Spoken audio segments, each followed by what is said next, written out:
नमस्कार MMG news को आपण मानक स्वागत। रायगढ़ साहित्य महोत्सव 2025 सफलतार सह पालित।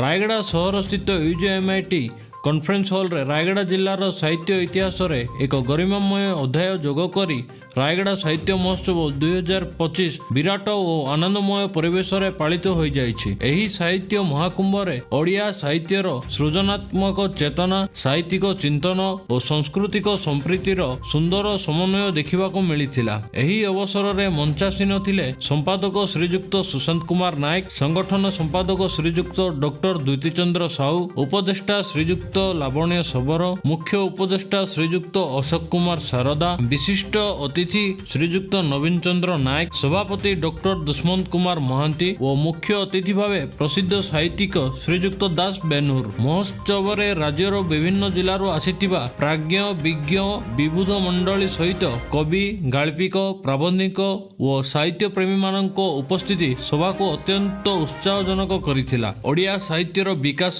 समकालीन साहित्य चिंताधारा और नवीन सृष्टि संपर्क रे आलोचना सभार मुख्य आकर्षण थिला। एही अवसर रे ख्यातनामा साहित्यिक श्रीजुक्त दास बेनूर महोदय को रायगढ़ साहित्य महोत्सव 2025 सम्मान रे सम्मानित करा जाइथिला, जहा समग्र सभार एक गौरवमय मुहूर्त थिला। कार्यक्रम रे आमंत्रित गाल्पिक माने निज निज गल्प पाठ करी साहित्य प्रेमी माननकु मनोरंजित करिथिले। सेहीपरि कवि समाजक द्वारा कविता पाठ होई सभारे भावना, सृजनशीलता और साहित्यिक रसर सुंदर प्रवाह देखा मिलिथिला। समग्र महोत्सव ओडिया साहित्यर उन्नति, साहित्यिक मानक संप्रीति और नूतन पीढ़ी को साहित्य प्रति आकर्षित करिबारे एक अत्यंत सफल प्रयास भाव परिगणित होइतिला। Bureau report MMG news. केवं प्राचीन कालरू आदिवासी संस्कृतिर सांस्कृतिक धारा एटी प्रवाहित आज रायगढ़ साहित्य महोत्सव अनुष्ठित है। 2005 रु ये अनुष्ठान कार्य करुला, किंतु 3 वर्ष है, गत 3 वर्ष धरी आहरी व्यापक भाव में परिचालित करा जाउछि। वर्तमान उद्घाटन उत्सव सरिला एवं मोर आनंदर कथा जे मते आज सम्मानित करागला से साहित्य महोत्सव रे एवं आगो को अछि गल्प अधिवेशन एवं 3टी सत्र रे कविता अधिवेशन हबो। मोर व्यक्तिगत मत होछि जे रायगढ़ रे उच्छ्वसित आनंद प्रकाश पाउछि साहित्य को नहीं से भली प्रायतः अनेक जगह देखा मिले। तेणु गोटाए आम भावुचे रायगढ़ गोटाए शिल्पांचल, आदिवासी अध्युषित अंचल, अधिकांश अच्छी जनजाति, किंतु तांको मध्यरे मध्य एते उत्तेजना अच्छी साहित्य को नहीं, सेटा ही बेसी आनंदर कथा। एवं मोर धारणा जे आगु को ओडिया साहित्यर रास्ता दिगंत प्रसारी हब, तार भविष्य सांस्कृतिक युवपीढ़ी जानू ना आमर ये कौन अच्छी। आमर कम है साहित्य माध्यम आमर ऐतिह्य, आम संस्कृति संपर्क में जनइबा।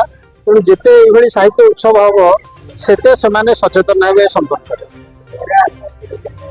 देवदुर्लभ दास नव किशोर किशोरी प्राणनाथ बिंबाधरे बंशी चापी, ये आपको 16 शताब्दी में लिखी देवदुर्लभ दास।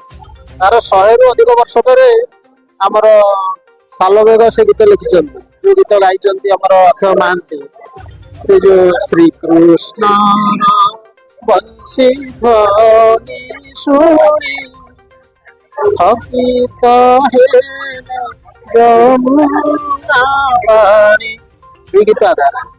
तेणु साहित्य संगीत एमि धारा चलो जिते भाई उत्सव हम से भल।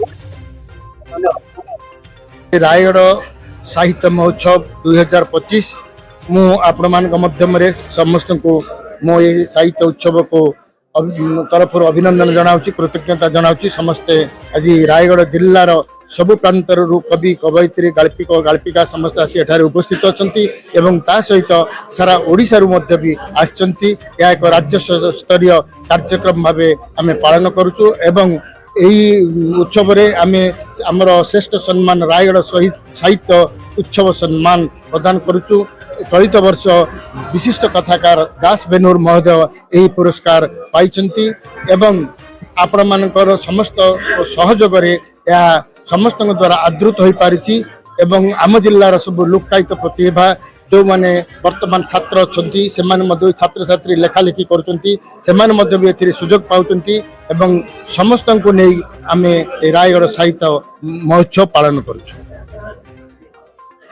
ପୁରସ୍କାର ହେଉଛି ଅର୍ଥରାଶି 10,000 ଟଙ୍କା ମାତ୍ର, ଆଉ ଉପଢୌକନ ଏବଂ ମାନପତ୍ର ତା ସହିତ ଅନ୍ୟାନ୍ୟ ଆଙ୍ଗିକ ବସ୍ତ୍ର ସବୁ ପ୍ରଦାନ କରୁଛୁ।